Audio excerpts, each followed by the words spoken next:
On that day King Ahasuerus gave to Queen Esther the house of Haman, the enemy of the Jews, and Mordecai came before the king, for Esther had told what he was to her. And the king took off his signet ring, which he had taken from Haman, and gave it to Mordecai. And Esther set Mordecai over the house of Haman.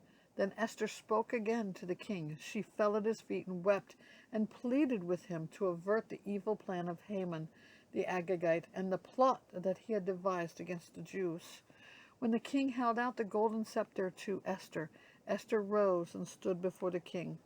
And she said, "If it please the king, and if I have found favor in his sight, and if the things seem right before the king, and I am pleasing in his eyes, let an order be written to revoke the letters devised by Haman the Agagite, the son of Hammedatha, which he wrote to destroy the Jews who are in all the provinces of the king. For how can I bear to see the calamity that is coming to my people, or how can I bear to see the destruction of my kindred?"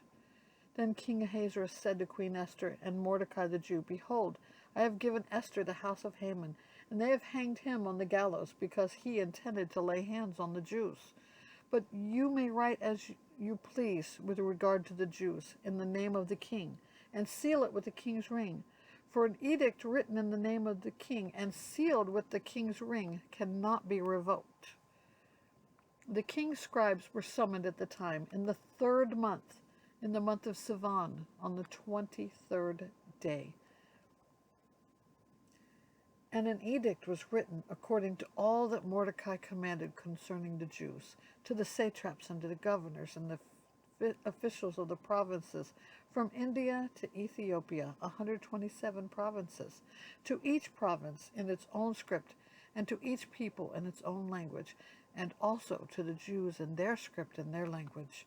And he wrote in the name of King Ahasuerus, and sealed it with the king's signet ring.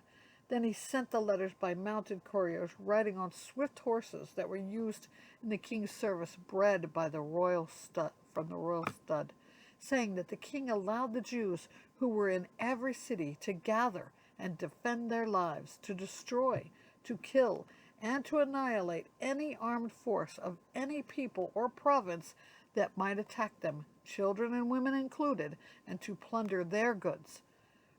On one day throughout all the provinces of King Ahasuerus, on the 13th day of the 12th month, which is the month of Adar, a copy of what was written was to be issued as a decree in every province, being publicly displayed to all peoples, and all the Jews were to be ready on that day to take vengeance on their enemies.